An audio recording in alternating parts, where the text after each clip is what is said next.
वृंदावन विहार विनोदलीलम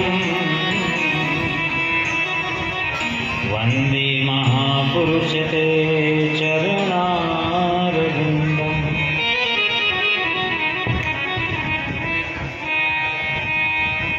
यत् कामिनी केलिकलापकुंठितः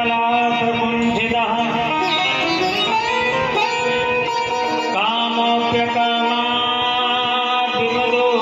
बभूवः सम्माननीमानदमानदं सदा श्रीमोहनं मोहनमानतोऽस्म्यहम्।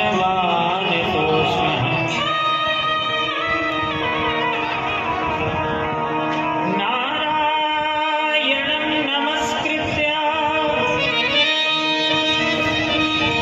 नरं चैव नरोत्तमं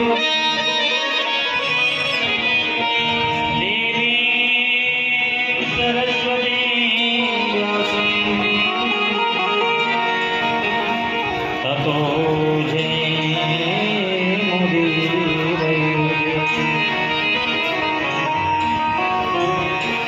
गुरुर्ब्रह्मा गुरुर्विष्णु गुरुर्देवो महेश्वरः गुरुः साक्षात् परब्रह्म तस्मै श्री गुरवे नमः। जय जय श्री राधारमण जय जय नवल किशोर जय गोपी चित चोर प्रभु जय जय माखनी चोर।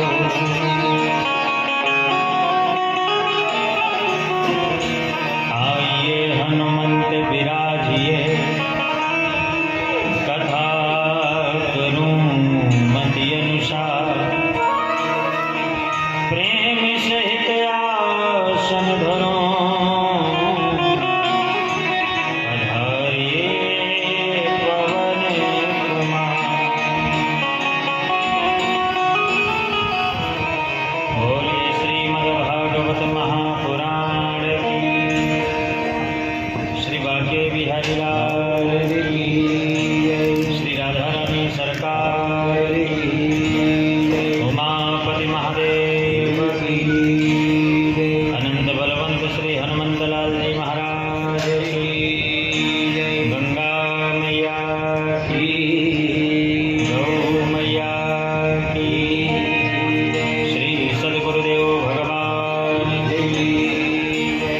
जय श्री राम जय जय श्री सीताराम। ओम नमः पार्वती पतये हर हर महादेव।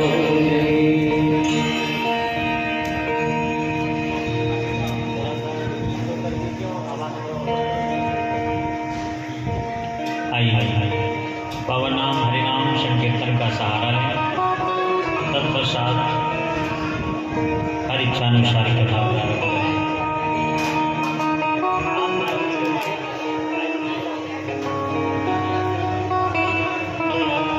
बड़े भाव के साथ सभी लोग गायन करें।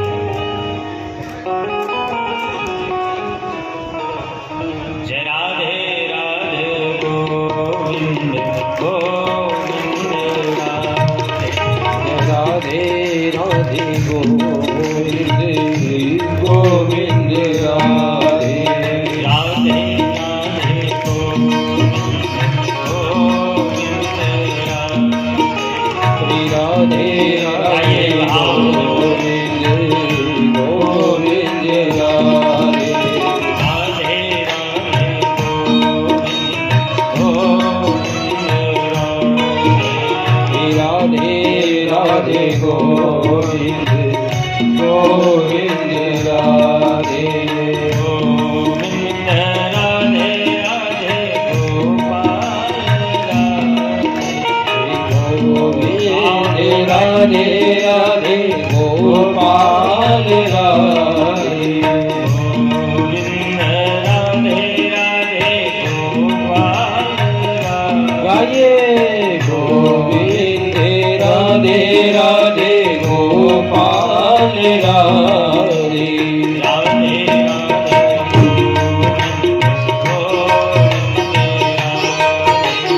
राधे राधे गोविंद गोविंद राधे राधे राधे राधे राधे गोविंद हरि बोल राधे राधे राधे राधे राधे शिवा भाव गोविंद राधे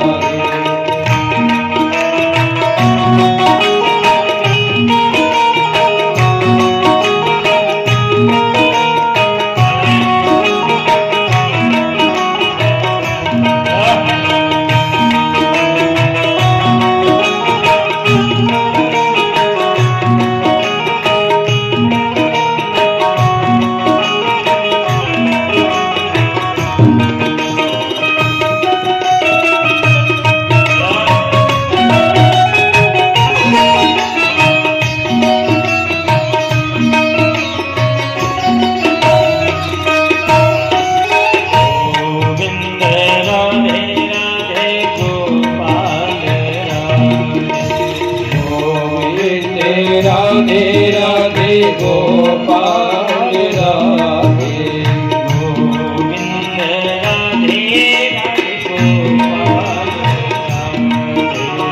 गोविंद राधे राधे गोपाल राधे गोविंद राधे राधे गोपाल गोविंद राधे राधे गोपाल राधे गोविंद राधे राधे गोपाल गोविंद राधे राधे गोपाल राधे गोविंद राधे राधे गोपाल राधे गोविंद राधे राधे गोपाल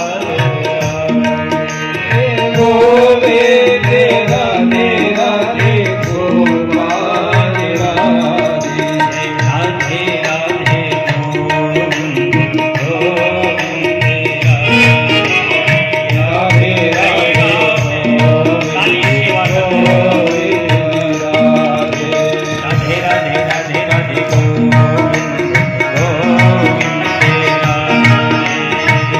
राधे राधे राधे गोविंद गोविंद राधे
राधे गोविंद गोविंद राधे राधे राधे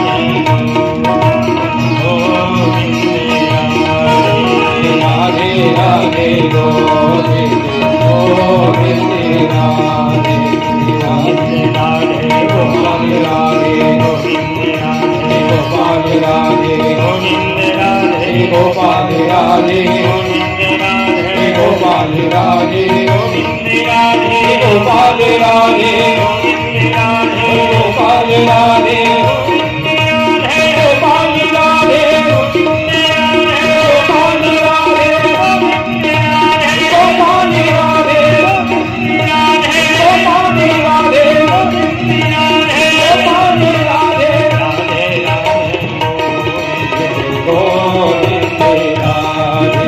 राधे राधे गोविंद गोविंद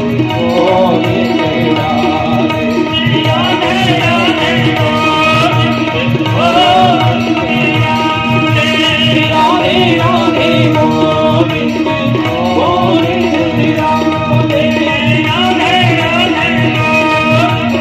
गोविंद राधे राधे राधे गोविंद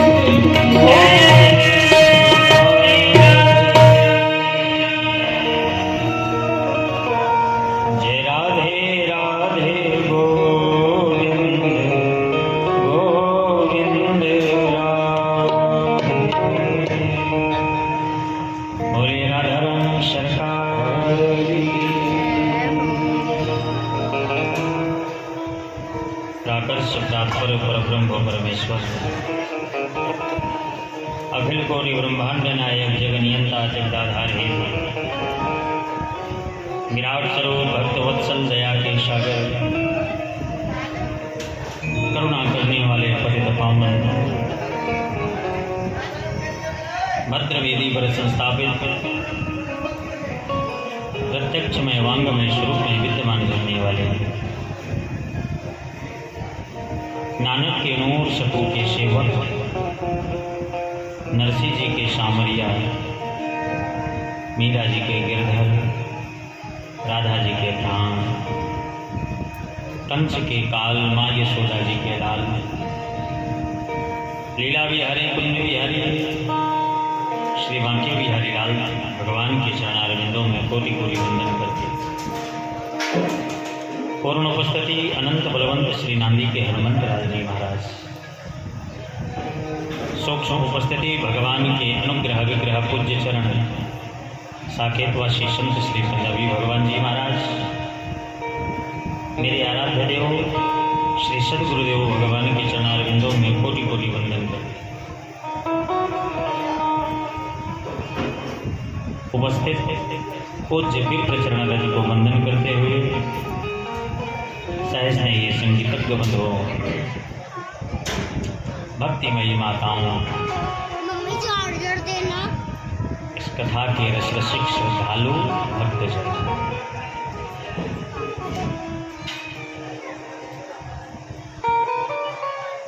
कैलरम गांव के पावन धराधर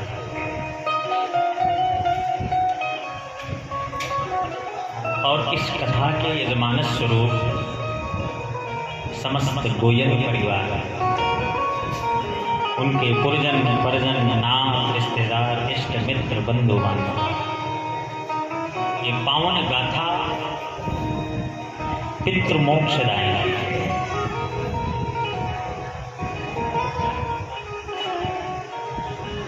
अपने पितरों की असीम अनुकंपा प्राप्त करने के लिए ये कथा का आयोजन हो रहा है और जिनके निमित्त ये कथा होती है, देखिए हमारी शाखाएं कितनी क्यों ना बढ़ जाए, लेकिन शाखा तभी बढ़ेगी जब जड़ मजबूत होगा, है ना। आप लोगों ने देखा होगा वट वृक्ष की जितनी जड़ें मजबूत होती हैं उतनी शाखा उसकी फैलती जाती है। तो इस गोयल परिवार की जो जड़ है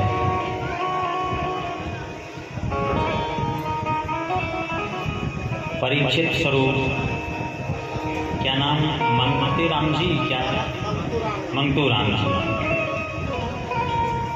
है ना, और उन्हीं की ही मेन जड़ तो वही हुए ना। तो स्वर्गीय श्री मंगतू राम जी की जो ये शाखा इतनी फैली हुई है, तो ये शाखा हरी भरी बनी रहे, है ना। और इस शाखा हरी भरी कब होती है, जब जड़ पर समय समय पर जल सिंचन किया जाता है।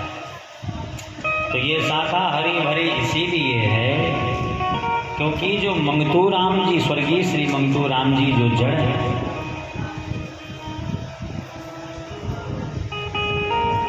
उनके निमित्त, उनके पितृजनों के निमित्त, आपके पितृजनों के निमित्त जो ये श्रीमद् भागवत महापुराण रूपी जल का जो सिंचन हो रहा है, और इस सिंचन से हमारी शाखाएं दिन प्रतिदिन बढ़ती जाती हैं। और परम सौभाग्य की बात है जो कि ऐसा संयोग कि समस्त परिवार को एक करके आज के समय पर देखा जाए तो किसी के पास समय नहीं है ना, लेकिन धन्यवाद के वो पात्र होते हैं जो पूरे समाज को जो एकत्रित करते हैं, अपने परिवारजनों को एकत्रित करते हैं, और सबके प्रसन्नता के लिए इतने बड़े आयोजन का जो यह कार्य होता है। एक सेठ जी थे, बहुत बड़े सेठ, धनवान थे। अच्छा, सेठ वही बनेंगे जो चतुर होंगे, बुद्धिमान होंगे, कार्य करने में जो दक्ष होंगे, है ना।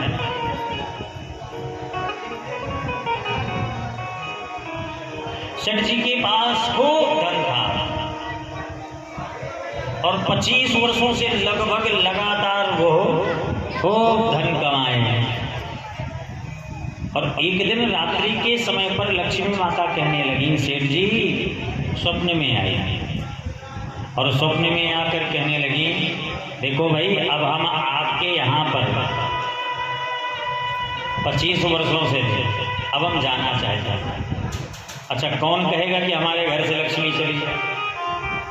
और खास करके वो सेठ जी जो बेचारे दिन रात एक कर करके इतना धन कमाए।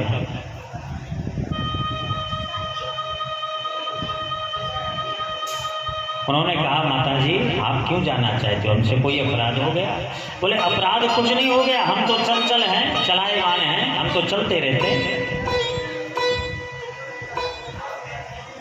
अच्छा, लक्ष्मी माता की जितनी भी आप फोटो देखेंगे ना, आपको बहुत कम बैठने वाली फोटो मिलेंगी, खड़े वाली फोटो ही मिलेंगी, बहुत कम बैठने वाली, क्योंकि ये बैठती है ही नहीं है। आज यहाँ तो कल वहाँ, तो परसों कहाँ।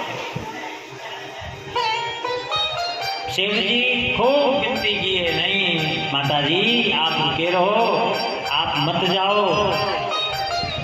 कहने लगे, अच्छा ठीक है, इतने सालों से तुम्हारे घर पर थी मैं और तुमने मेरा खूब सम्मान किया। अच्छा, लक्ष्मी माँ का सम्मान कैसे होता है? जहाँ धर्म का आचरण होगा, जहाँ दान पुण्य होगा, वो लक्ष्मी माँ का सम्मान है। और जहाँ धन आया, मद्यपान किए, लड़ाई झगड़ा कलह का कारण बना, धर्म से विपरीत रहे, तो लक्ष्मी माता का अपमान हुआ, तो लक्ष्मी माता तो जाती है। तो लक्ष्मी माँ ने कहा, आपने खूब सम्मान किया, तो जाते जाते मैं तुझे एक वरदान दे के जाना चाहिए। सेठ जी से बोले, मांग लो वरदान। अब सेठ जी सोचे क्या मांगे, क्या वरदान मांगे? बड़े होशियार थे, कहने लगे, लेकिन एक बात याद रखना, एक ही वरदान मांगना और एक ही वरदान मैं दूंगी, दूसरा मांगना भी नहीं, दूसरा मैं दूंगी भी नहीं।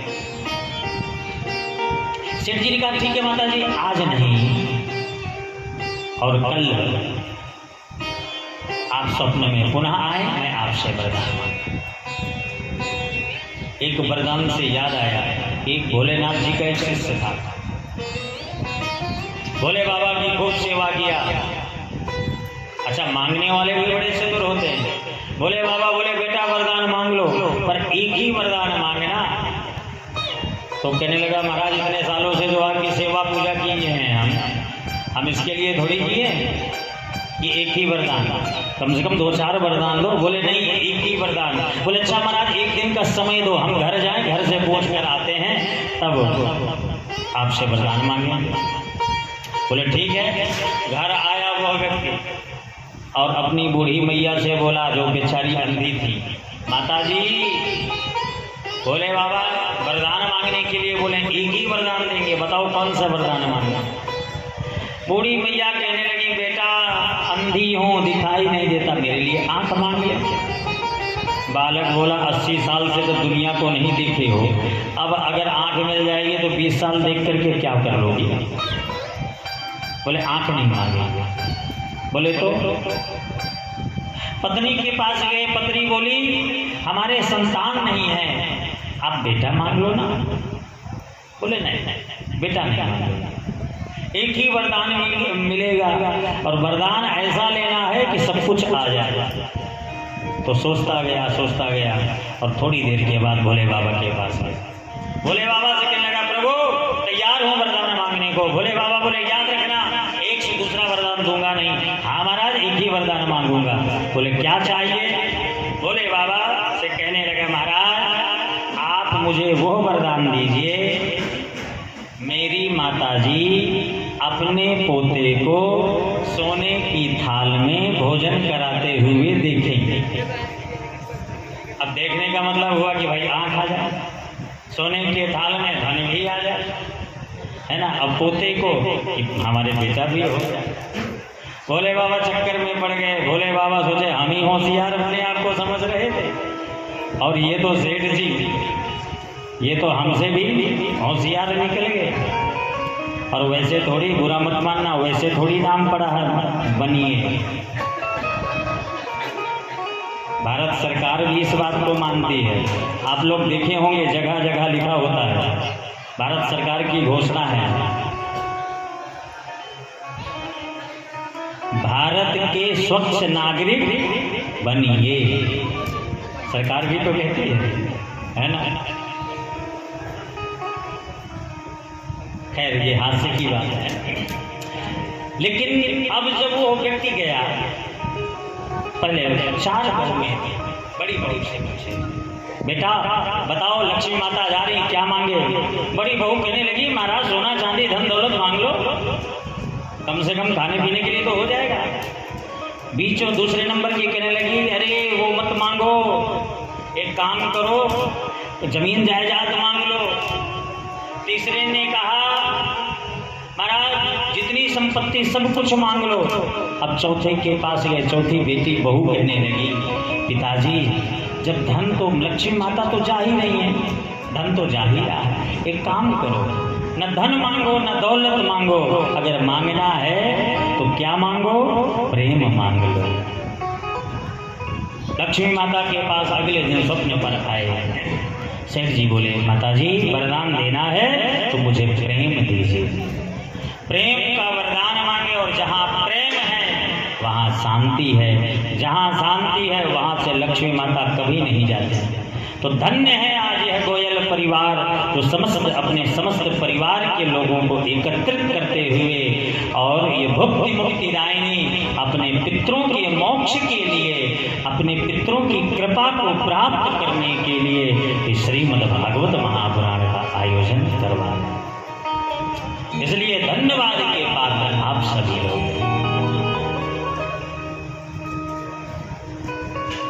अच्छा, श्रीमद् भागवत महापुराण होता कब है?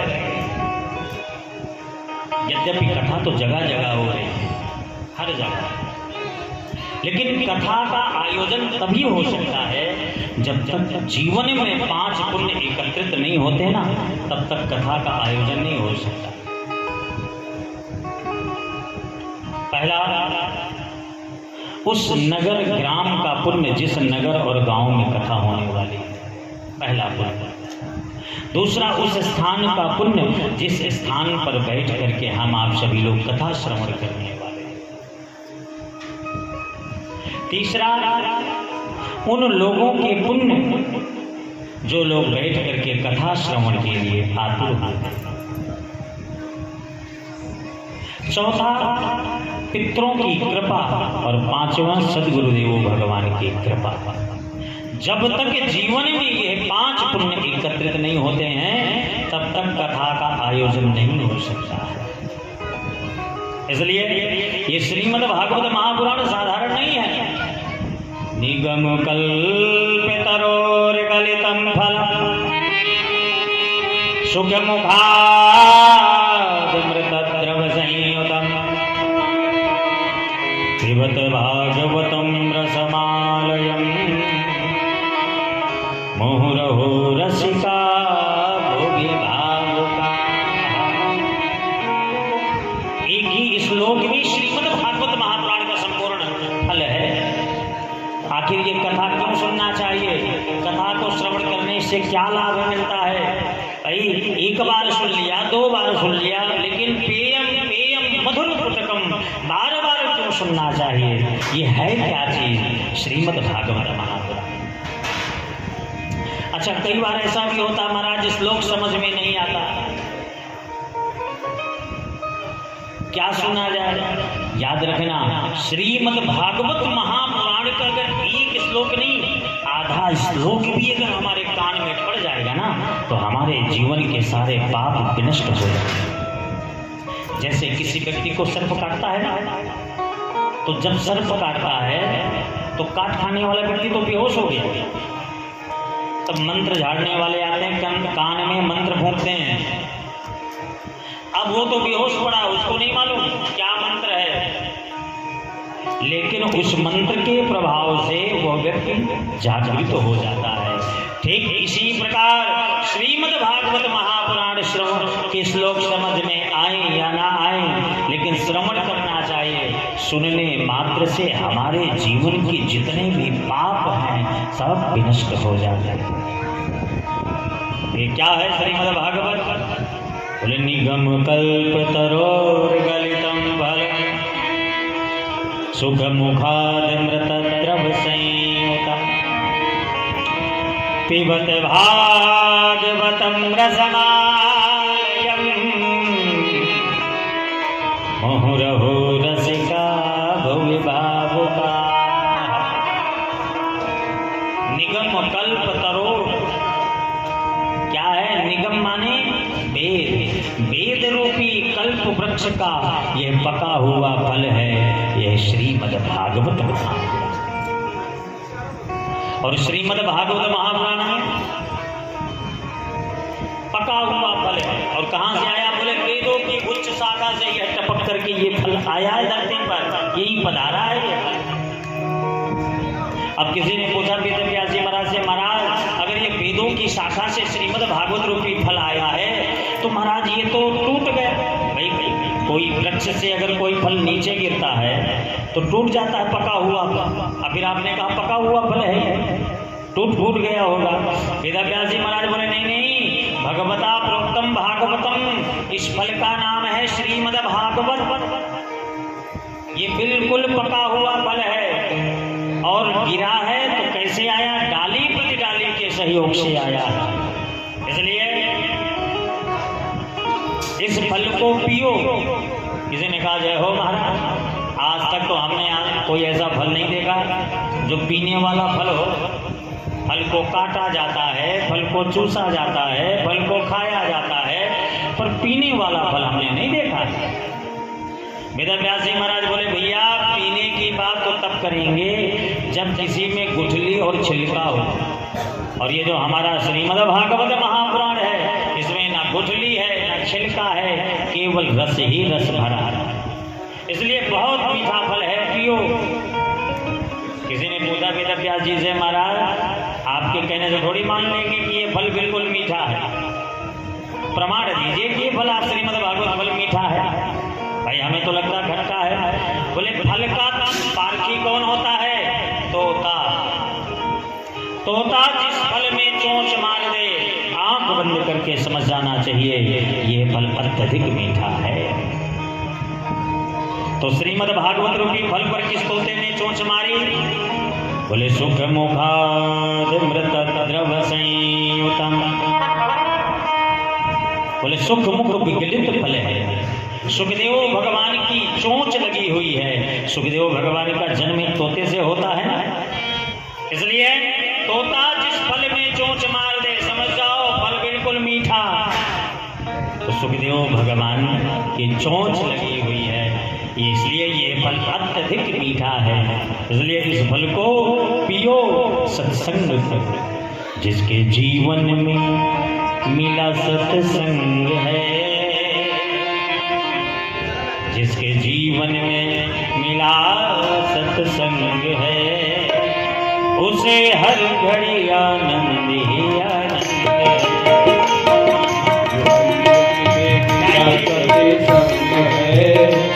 उसे हर घड़ी आनंद ही आनंद है। जिसको जीवन में मिला सत्संग है, उसे हर घड़ी आनंद ही आनंद है। जीवन में मिला सत्संग है, उसको हर घड़ी आनंद ही आनंद है। उसे हर घड़ी आनंद ही आनंद है, उसे हर घड़ी आनंद ही आनंद है। उसे हर घड़ी आनंद ही आनंद है। उसे हर घड़ी आनंद ही आनंद है। जिसके जीवन में मिला सत्संग है, जीवन में मिला सत्संग है, उसे हर घड़ी आनंद ही आनंद है। मिला सत्संग है, उसे हर घड़ी आनंद ही आनंद हमारी सेवा भाव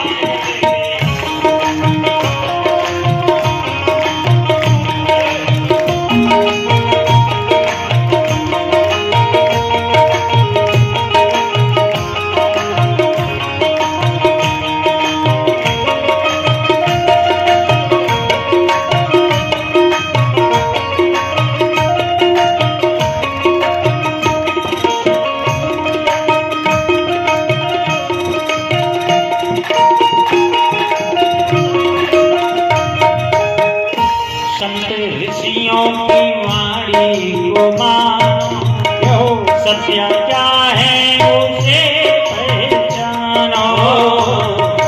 ऋषियों की वाणी को मानो, सत्य क्या है उसे पहचानो।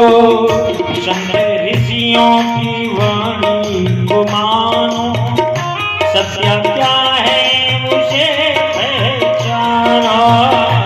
संत ऋषियों की वाणी को मानो, सत्य क्या है उसे पहचानो।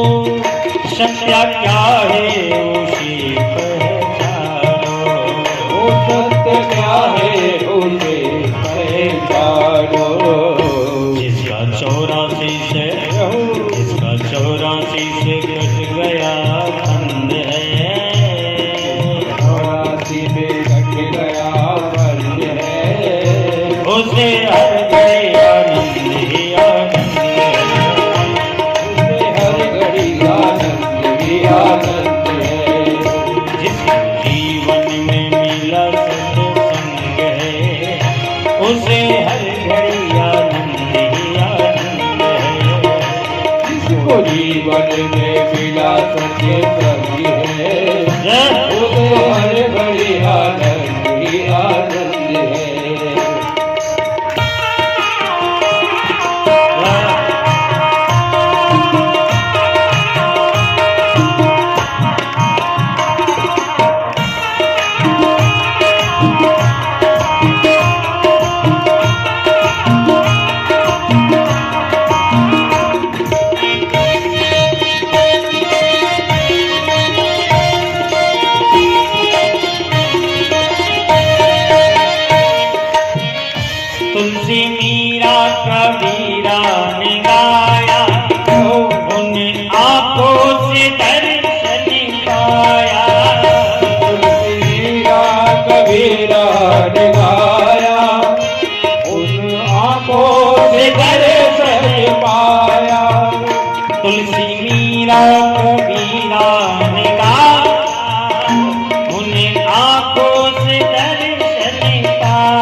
उसे हर घड़ी आनंद ही आनंद है।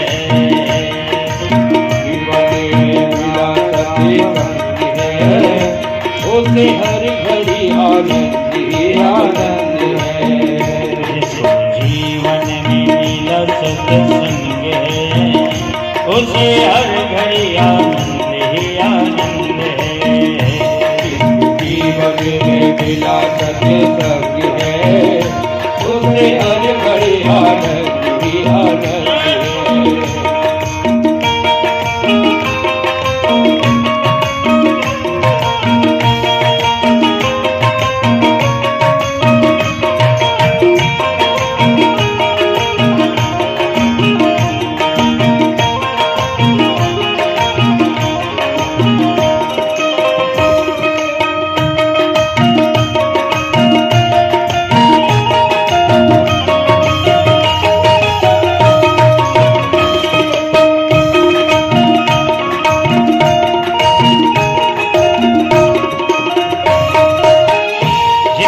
जीवन सच्चाई में ढल गया उनके पापों का पर्वत भी गल गया।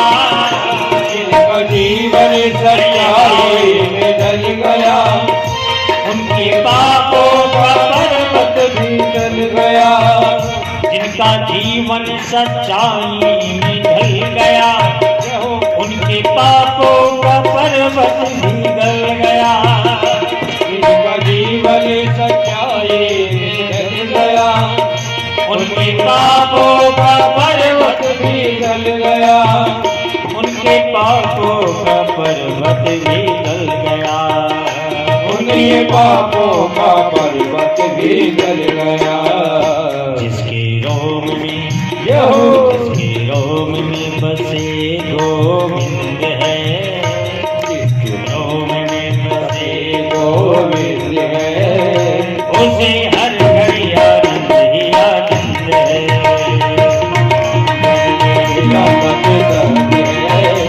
उसे हर घड़ी आनंद ही आनंद है। जीवन में मिला सत्संग है उसे हर घड़ी आनंद ही आनंद है। उसे हर घड़ी आनंद ही आनंद है। उसे हर घड़ी आनंद ही आनंद है। उसे हर घड़ी आनंद ही आनंद है। बोलिए भक्तवत्सल भगवान की जय जय श्री राम। तो श्रीमद् भागवत महापुराण श्रवण मात्र से जीवन के सारे पाप विनष्ट हो जाते हैं, सारे दुख मिट जाते हैं, जीवन में सुख और शांति समृद्धि की कामना होती है। सबसे पहले कोई भी ग्रंथ हो ना तो सबसे पहले उसकी महिमा बतलाई जाती है।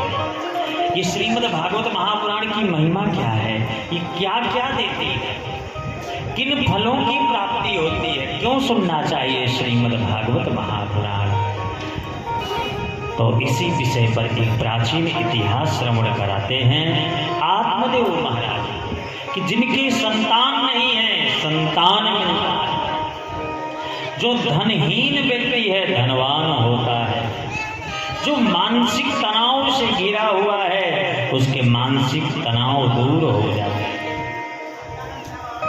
जो हर प्रकार से परेशान रहता है चिंतित रहता है जिनके कभी कोई कार्य नहीं बनते तो आओ श्रीमद् भागवत महापुराण की शरण में सब कुछ फल देने वाली है ये श्रीमद् भागवत रूपी फल।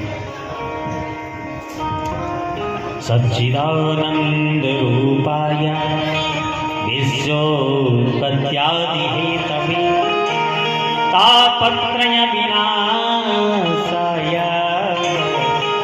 श्री कृष्णाय वयं नमः। क्यों जाना चाहिए श्रीमद् भागवत महापुराण। अच्छा श्रीमद् भागवत महापुराण में कोई गोविंद की गाथा नहीं है, ये मत सोचना कि गोपाल की कथा है हमारे ठाकुर की कथा है, नहीं।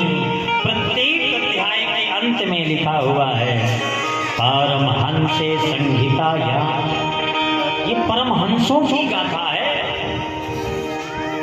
और यदि भक्तों की गाथा एक बार श्रवण कर लिया जाता है तो जीवन के सारे पाप धुल जाते हैं। मानसिक तनाव से निवृत्त नहीं हो पा रहे हैं। महाराज घर पर खूब एयर कंडीशन की व्यवस्था है, बाहर से एयर कंडीशन चल रहा है, लेकिन जब हृदय में दहकता हुआ आग जल रहा है तो अंदर से शांति कैसे मिलेगी? इसलिए हमें महाराज बाहर का ठंडक नहीं चाहिए, हमें तो अंदर का ठंडक चाहिए। और अंदर की ठंडक अगर चाहिए तो श्रीमद् भागवत महापुराण की शरण में आओ। जैसे जल होता है, जल को गर्म किया जाता है, खौलाया जाता है, जल को ठंडा नहीं करना पड़ता, ठंडा अपने आप हो जाता है, गर्म करना पड़ता है। और विचार करिए, खौलते हुए जल पर कोई उंगली अगर डालना चाहे तो नहीं डाल सकते ना, और खौलते हुए जल को अगर जल्दी ठंडा करना है तो एक बर्फ का गोला डाल दो, ठंडा हो जाएगा। इसी प्रकार हमारे शरीर के अंदर ये खौलता हुआ जल है। कैसे? अग्नि 3 प्रकार की है। एक अंदर की अग्नि है जिसको हम जठराग्नि बोलते हैं, और अंदर से वो दहक रहा है। अंदर से हम इतने जले हुए हैं, मानसिक तनाव से घिरे हुए हैं, परेशान हैं, सिर पर ढेर सारा बोझ लेकर के घूम रहे हैं, घर का बोझ, परिवार का बोझ, व्यापार का बोझ, नात रिश्तेदारों का बोझ, इतना बोझ लेकर के चल रहे हैं, तुम्हारा शरीर तो बिगड़ेगा ही बिगड़ेगा। और जब इतने सारे बोझ होंगे फिर ना तो दिन को चैन होगा, न रात को नींद आएगी। तो जब अंदर से अग्नि जल रही है, हम परेशान हैं, तो तब क्या करते हैं? तभी जाते हैं भाई भगवान की शरण में जाओ, भगवत भजन करो, हरि नाम संकीर्तन करो, हरि श्री ठाकुर सेवा करो, कथा में प्रवेश। तब हम कथा में प्रवेश करते हैं, और जब तक कथा में बैठते हैं तब तक बड़ा अच्छा लगता है, मन को संतोष मिलता है, शांति मिलती है। और जैसे कथा से उठे फिर वही दिनचर्या, फिर वैसे मानसिक तनाव में घिर गए। क्यों? ये तो उसी खौलते हुए जल पर जैसे बर्फ का गोला डाल दिया जाता है, एक क्षण के लिए जल वो ठंडा हो जाता है, लेकिन जब नीचे से लगातार अग्नि जलेगी तो जल तो खौलेगा ही खौलेगा ना।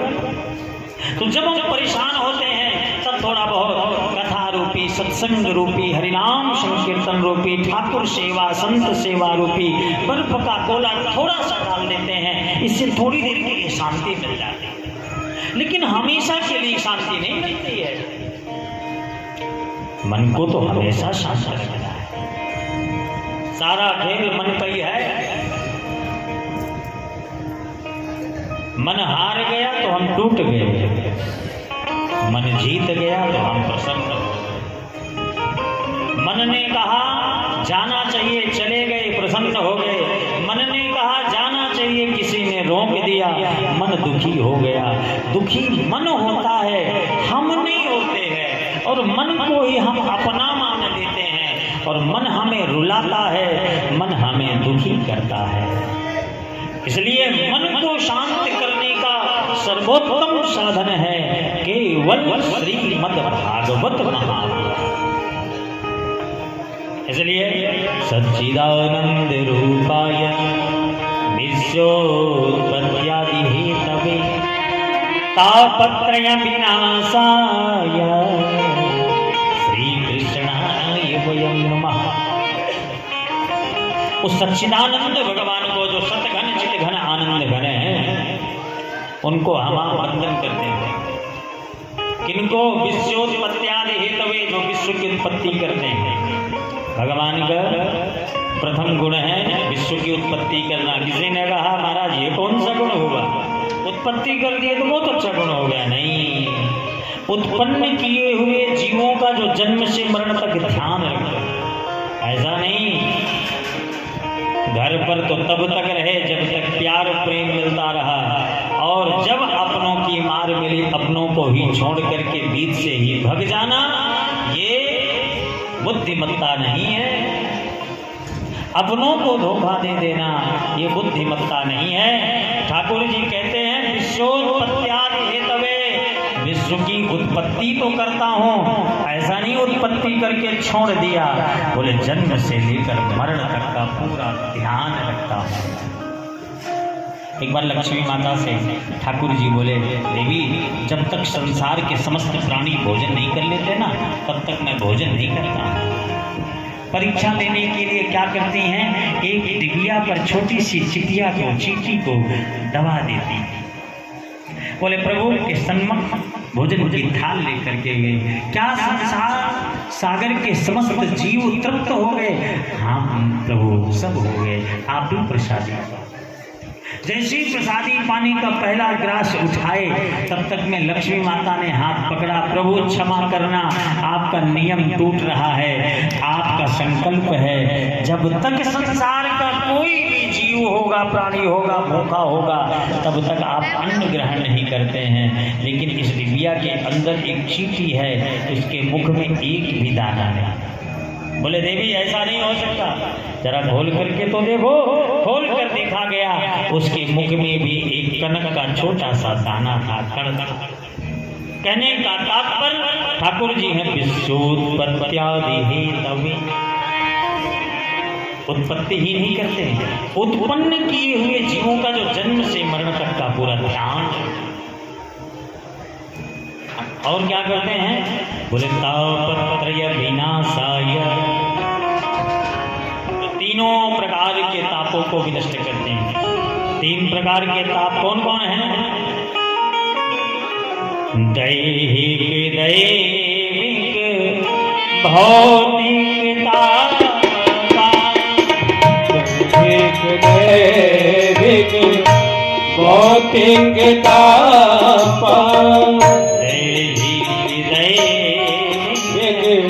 भौतिक ताप,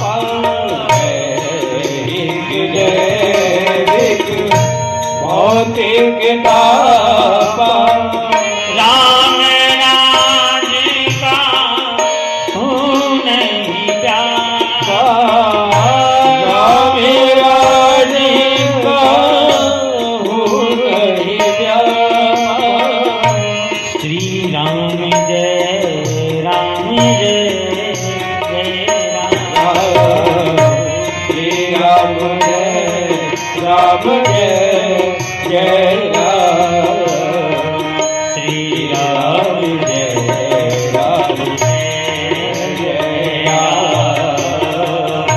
श्री राम जय राम जय तीन प्रकार के तापों को जो विनष्ट करने वाले हैं, तीन ताप कौन कौन से हैं?